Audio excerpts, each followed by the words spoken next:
Great question. I want to respond to it quickly.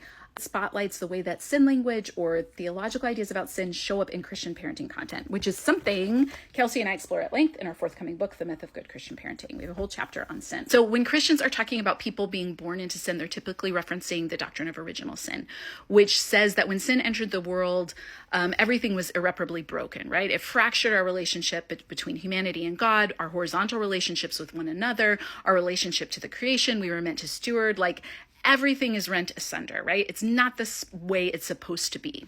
And the biblical language for this includes a lot of word pictures and metaphors, a lot of complexity, right? It's described in terms of pollution, impurity. Sin needs to be put outside the camp. It needs to be atoned for. There's also this imagery of sin as death, as a power, as evil.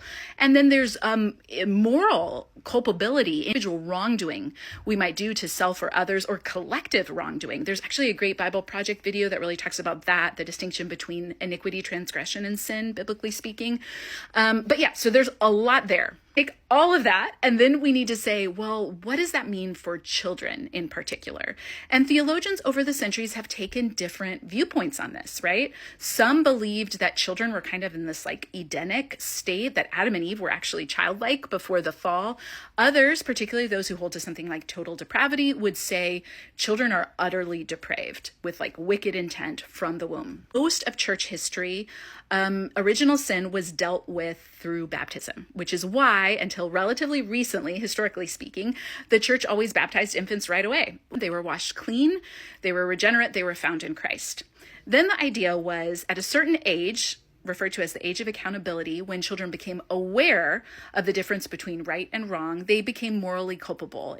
And theologians didn't agree on what the age of accountability was. So they're pulling on this biblical principle of like, there's a time when children don't know the right hand from the left, from right from wrong.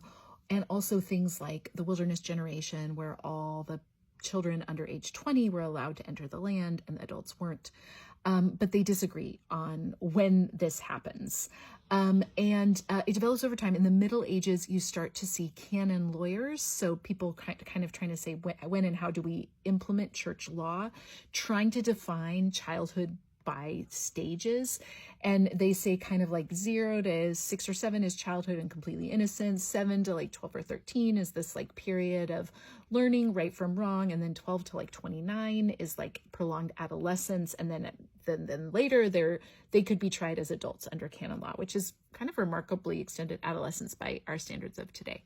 But the point being, there was some varied perspectives on what this looks like, which really maybe should give us all pause when we come across frameworks that are saying children of all ages from infancy on up. It's really important that we primarily define them in terms of sinfulness, by which they mean typically moral culpability.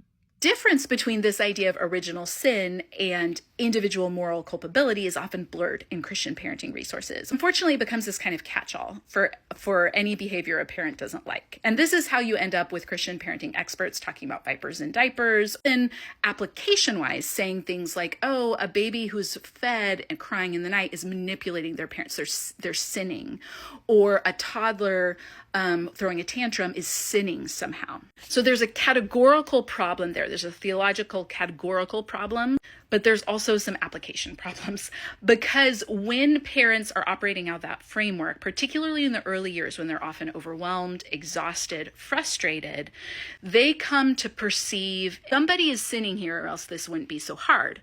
And more often than not, they look at their children and they say, my child is sinning, and it's important for me to remind my child of their sin, to punish their sin, leads to all kinds of problematic places, particularly when it's paired, as it frequently is, with ideas that parents are agents of God who act in God's stead, or when they're given spanking as the primary tool to enforce compliance. Many of these resources are produced from people who hold to doctrines of total depravity and who are in frameworks that hold to believers' baptism.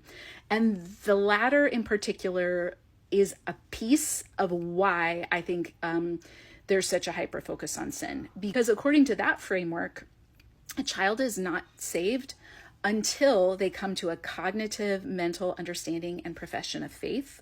So the pressure is really on from early on to teach children not only what sin is and what salvation is, but to point out how sinful they are so they will be motivated to come to saving faith. And I'm trying to describe that as objectively as possible because I think it really makes sense. It's an understandable why there would be a lot of devotional impulse for parents to, as a result, try and weave this kind of teaching in from very early days and years. I want to point out in this reel, it's a minority position, historically speaking. And also, I think it's worth talking to adults raised in frameworks where that happened to discover, did that have the effect devout parents hoped? Or did that saddle very young children with theological ideas they didn't fully understand, with fear, with frameworks that were filled with ideas about God's disapproval, and did it serve them well in the long term to develop their own faith relationship that would mature and grow with them? And I have a couple reels talking about spiritual formation, views on spiritual formation across Christian traditions that might be of interest if you want. All right, in part 2, I'll talk about my theories about why, another reason why this shows up a lot.